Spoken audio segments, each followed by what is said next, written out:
आप सब लोगों को मेरा नमस्कार। मैं सत्या जी का बहुत बहुत आभारी हूँ। आज उन्होंने आप सब लोगों से मुझे बातचीत करने का मौका दिया।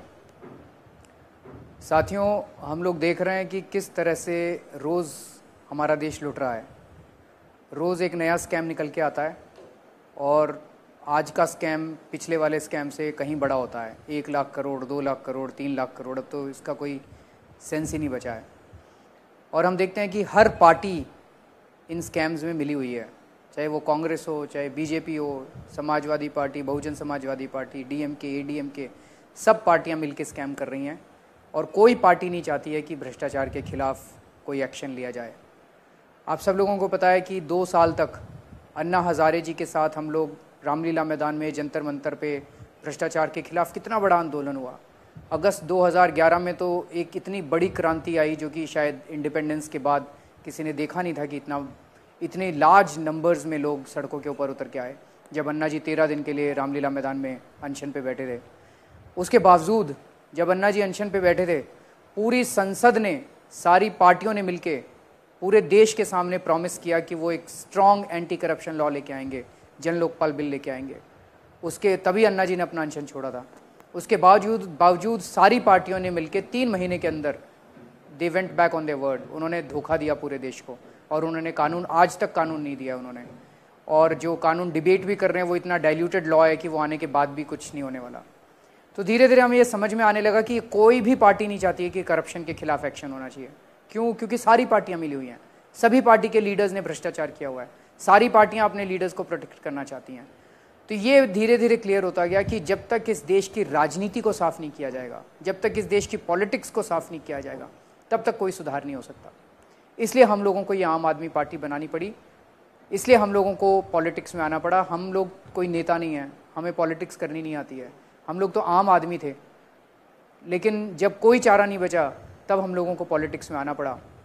और ये बार बार चुनौती देते थे, दिग्विजय सिंह खड़े होकर चुनौती देते थे, सारी पार्टियां खड़ी होकर चुनौती देती थी कि अगर जन लोकपाल बिल चाहिए तो चुनाव लड़के दिखाओ, जन लोकपाल बिल चाहिए तो खुद संसद में आ जाओ, खुद पास कर लो चुनाव। लेकिन हम बार बार कहते थे कि हमें चुनाव नहीं लड़ना, हमें चुनाव नहीं लड़ना, हमने आपको चुन के भेजा है, आप पास कीजिए लॉ। लेकिन ये लोग नहीं माने। अब हमने इनकी चुनौती स्वीकार की है, हम लोग पॉलिटिक्स में आए हैं, हम चुनाव लड़के भी दिखाएंगे और ईमानदारी से इनको चुनाव जीत के भी दिखाएंगे। कई लोग हमसे ये प्रश्न पूछते हैं कि ठीक है, आप जन लोकपाल बिल लेके आएंगे, लेकिन इसके आगे आप क्या करेंगे, आम आदमी पार्टी क्या करेगी, आपका क्या विजन है? बहुत सारी चीज़ें करने की ज़रूरत है देश में, लेकिन जो सबसे इम्पॉर्टेंट स्टेप हम लोग लेना चाहते हैं वो है कंप्लीट पॉलिटिकल डिसेंट्रलाइजेशन। आज सारी की सारी पावर कुछ पॉलिटिशियंस और कुछ ब्यूरोक्रेट्स के हाथ में केंद्रित है। एक आम आदमी 5 साल में एक बार वोट तो डालता है, लेकिन अगले 5 साल तक उन्हीं लोगों के सामने गिड़गिड़ाता रहता है जिसको उसने वोट डाल के चुना था। उसके अगले 5 साल कुछ भी नहीं चलती है। उसका केवल एक ही रोल रह जाता है हमारे जनतंत्र के सामने कि हाथ जोड़ के अपने एमएलए और एमपी और मंत्रियों और चीफ मिनिस्टर और प्रधानमंत्री के सामने गिड़गिड़ाता रहे, चिट्ठियां लिखता रहे, और वो उसकी एक नहीं सुनते हैं। इसे बदलना पड़ेगा, इसे हम जनतंत्र नहीं मानते। Elections is not democracy, elections is anything but democracy. We want that the people should have direct participation between 2 elections. ये कैसे होगा? क्या 120 करोड़ लोग मिलकर देश चला सकते हैं? बिल्कुल चला सकते हैं। इसके बहुत सारे मॉडल्स हैं। मैं आपको एक एग्जांपल देता हूं। अभी हमारे पार्टी में एक इंडिपेंडेंट एमएलए हैं, एक इंडिपेंडेंट काउंसलर हैं दिल्ली में, बिन्नी करके। उन्होंने ज्वाइन किया 3 महीने पहले। बहुत ईमानदार आदमी हैं, इंडिपेंडेंट जीते थे, अब उन्होंने 3 महीने पहले हमारी पार्टी ज्वाइन की है।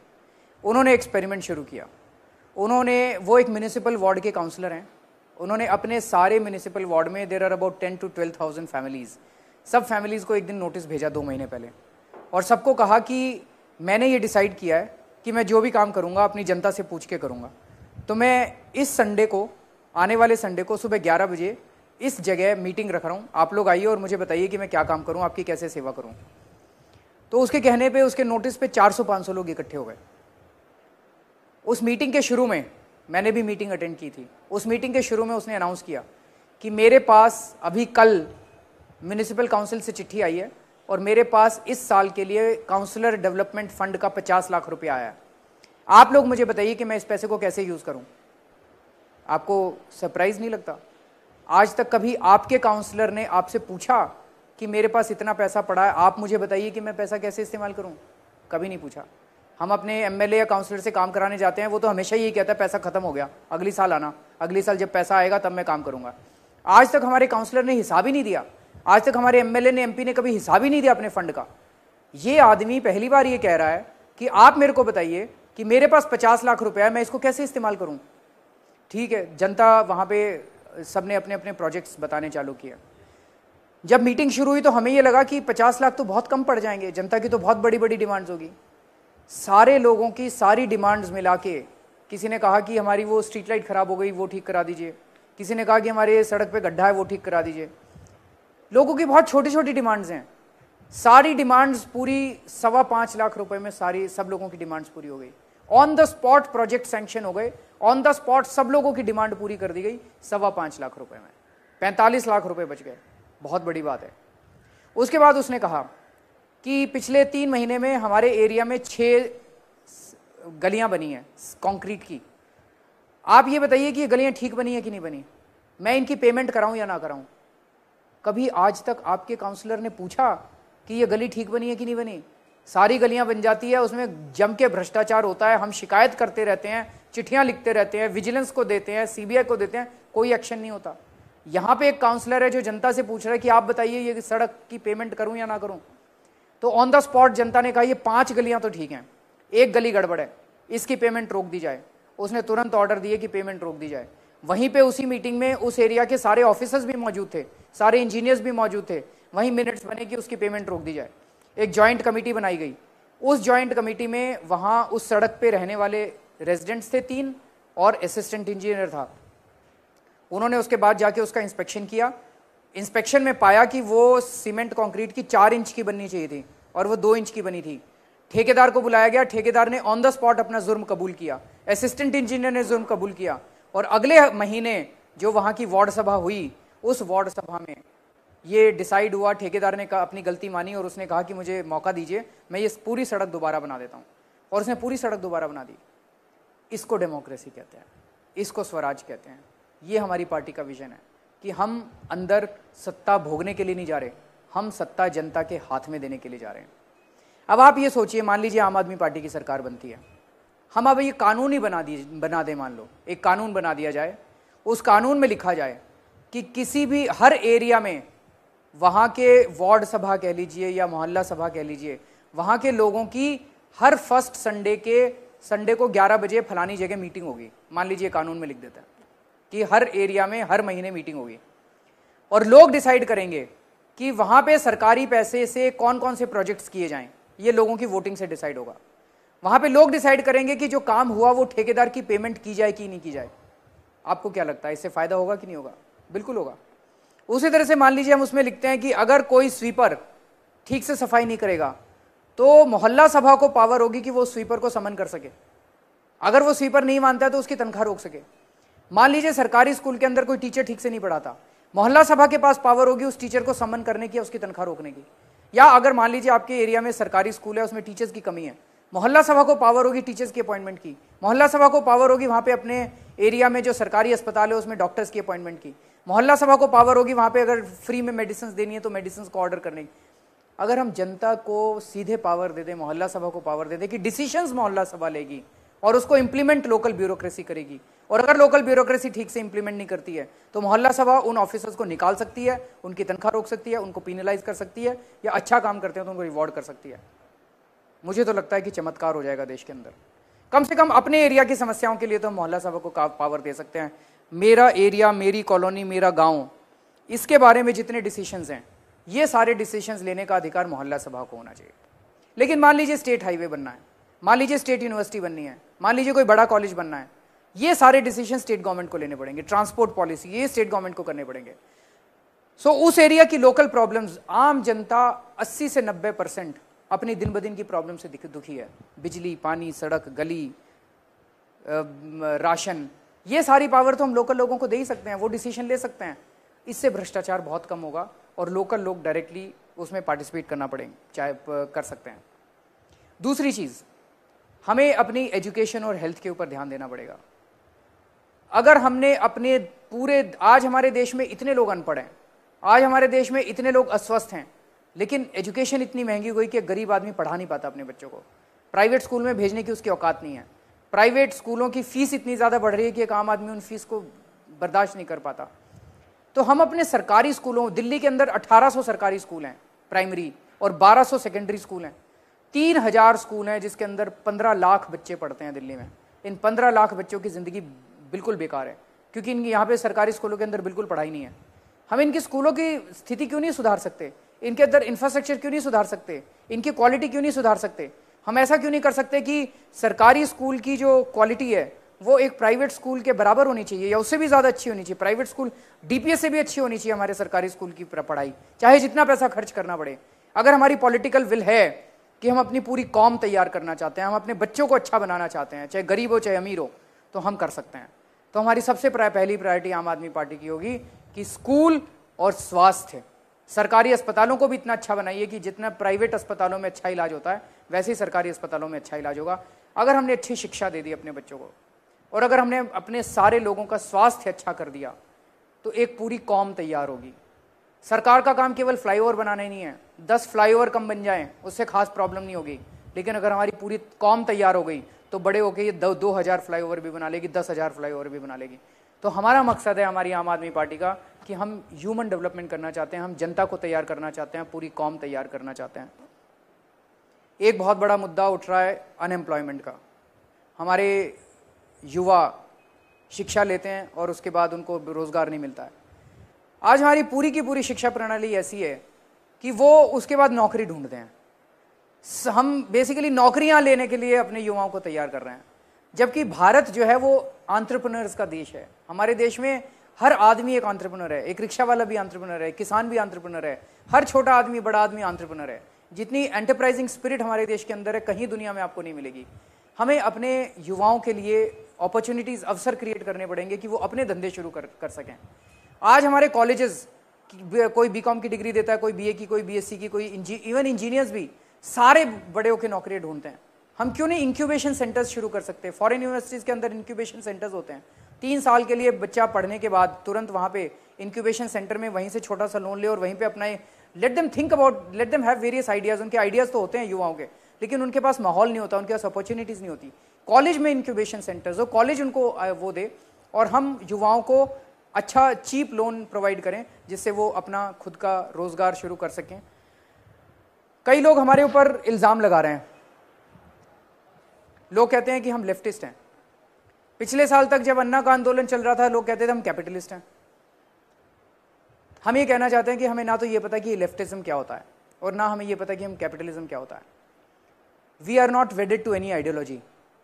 हम बेसिकली आम आदमी हैं, हमारी समस्याएं हैं और हम समाधान चाहते हैं अपनी समस्याओं का। अब अगर किसी समस्या का समाधान हमें लेफ्ट में मिलता है, we will very happily accept it, और अगर हमें किसी समस्या का समाधान कैपिटलिज्म में मिलता है, we will very happily accept it. हमें किसी आइडियोलॉजी से कोई मतलब नहीं है, हमें अपनी समस्याओं का समाधान चाहिए, चाहे वो लेफ्ट में मिले चाहे वो राइट में मिले। तो ये सारे लेबल्स जो हमारे ऊपर लगाए जाते हैं ये सब बेबुनियाद हैं, इनका कोई मतलब नहीं है।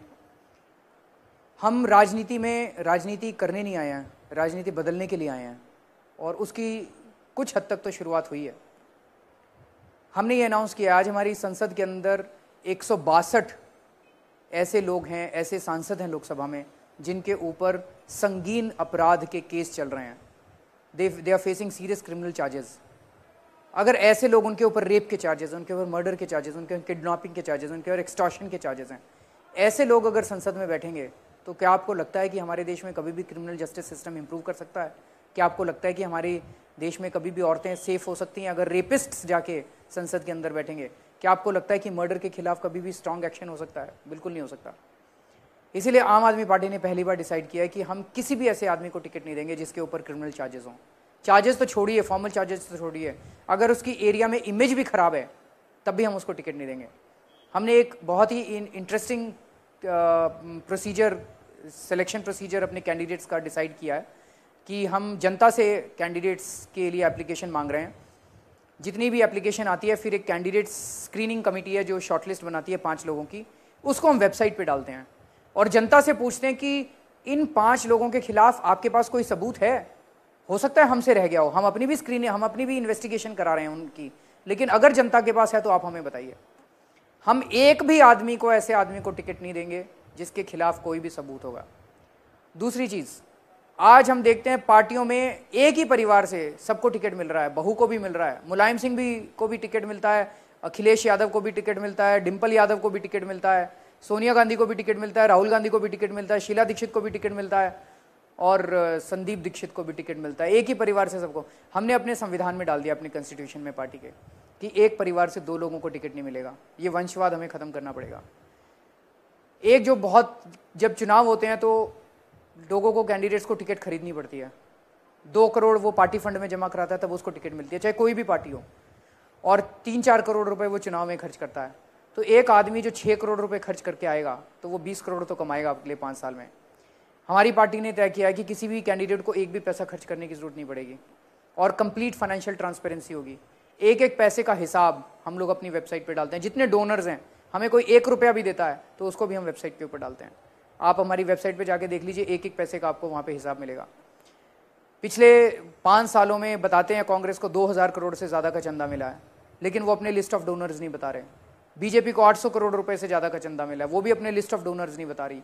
और ये शक किया जा रहा है कि जो कोल कंपनीज हैं, जिनको कोल माइंस मिले हैं, कोल स्कैम हुआ है, उन कोल कंपनीज ने बीजेपी और कांग्रेस दोनों को चंदा दिया है। अगर वो अपने लिस्ट ऑफ डोनर्स बताएंगे तो पता चल जाएगा कि दोनों पार्टियों को किस किस ने चंदा दिया है। यहाँ से करप्शन शुरू होता है, हम इसको यहीं पे ख़त्म करना चाहते हैं। तो साथियों, हो सकता है हमारे में 100 कमियाँ होंगी, हो सकता है हम लोग कई गलतियाँ कर रहे होंगे, लेकिन एक चीज़ बिल्कुल साफ़ है, हमारी नीयत साफ़ है। और बीजेपी, कांग्रेस, दूसरी पार्टियों की नीयत ख़राब है, वो देश को लूट रहे हैं, हम देश को बचाना चाहते हैं। मैं आप सब लोगों से रिक्वेस्ट करूँगा कि आपको हमारे अंदर बहुत सारी कमियाँ नज़र आएंगी, पर ये सर्कल है, आप सर्कल के बाहर मत बैठिए। Come inside, join us, criticise us. आप हमारी गलतियाँ बताइए, मैं आपको वादा करता हूँ कि हमारे में जो भी गलतियाँ हम उसको ठीक करेंगे। लेकिन बाहर रह के अगर आप हमें क्रिटिसाइज करेंगे, अगर आप हमें गालियाँ देंगे, उससे ना आपका भला होने वाला, ना देश का भला होने वाला, ना हमारा भला होने वाला। So please join in. आप अंदर आइए, सर्कल के अंदर आइए। आज आपके पास और मेरे पास कोई चॉइस ही नहीं है। आम आदमी party is the only alternative left. यही देश को एक नई दिशा दे सकती है, एक नई उम्मीद दे सकती है। हम सब लोगों को आज आम आदमी पार्टी में दिल्ली में 7000 से ज़्यादा यंग लड़के लड़कियां काम कर रहे हैं। ये सारे कौन हैं? इनको अरविंद केजरीवाल से प्यार नहीं है, इनको आम आदमी पार्टी से भी प्यार नहीं है। ये लड़के लड़कियां अपने अपने काम धंधे छोड़ के बैठे हुए हैं। अपने कोई सॉफ्टवेयर इंजीनियर है, वो अपनी नौकरी छोड़ के बैठा हुआ है, कोई अपनी इंडस्ट्री बंद करके बैठा हुआ है। कई ऐसे हैं जो दिल्ली आए थे सिविल सर्विसेज के एग्ज़ाम देने, लेकिन अब वो नौकरी छोड़ के सिविल सर्विसेज के एग्ज़ाम पोस्टपोन कर दिए उन्होंने। ये सारे वो लोग हैं जिनको एक उम्मीद नज़र आ रही है कि ये आम आदमी पार्टी से अब देश बदलेगा। तो मुझे ये लगता है ये नवंबर के चुनाव और अगले 2014 के नवंबर के चुनाव, स्पेशली दिल्ली के जो हैं, ये बहुत ही क्रिटिकल हैं। इट्स नाउ और नेवर। सो मैं आप सब लोगों से रिक्वेस्ट कर रहा हूँ कि आप लोग ज्वाइन कीजिए। आप जितने लोग आज यहाँ पे आए हैं, सब लोग बहुत सक्षम हैं, पढ़े लिखे हैं, पैसे वाले हैं। आप अपना टाइम भी दीजिए और हमें आपके पैसे की भी ज़रूरत है। चुनाव आयोग की लिमिट के हिसाब से एक कंस्टिट्यूंसी में 14 लाख रुपए खर्च किए जा सकते हैं। दिल्ली में 70 कंस्टिट्यूंसीज़ हैं, तो हमें करीब 10 करोड़ रुपए चाहिए। हम नहीं चाहते कि हमारे कैंडिडेट्स जो हैं वो गलत तरीके से पैसे खर्च करें। एक नंबर में हम चुनाव लड़ेंगे, क्लीन पैसे से चुनाव लड़ेंगे, ईमानदारी से पैसे चुनाव लड़ेंगे, सच्चाई से चुनाव लड़ेंगे और चुनाव जीत के दिखाएंगे। लेकिन हमें आपका पैसा और आपका समय दोनों चाहिए। अगर आप डोनेट करना चाहते हैं, आप हमारी वेबसाइट पे जाके, इंटरनेट बैंकिंग भी है और पेमेंट गेटवे भी है, क्रेडिट कार्ड से भी आप डोनेट कर सकते हैं। But please join in. Thank you so much. जय हिंद।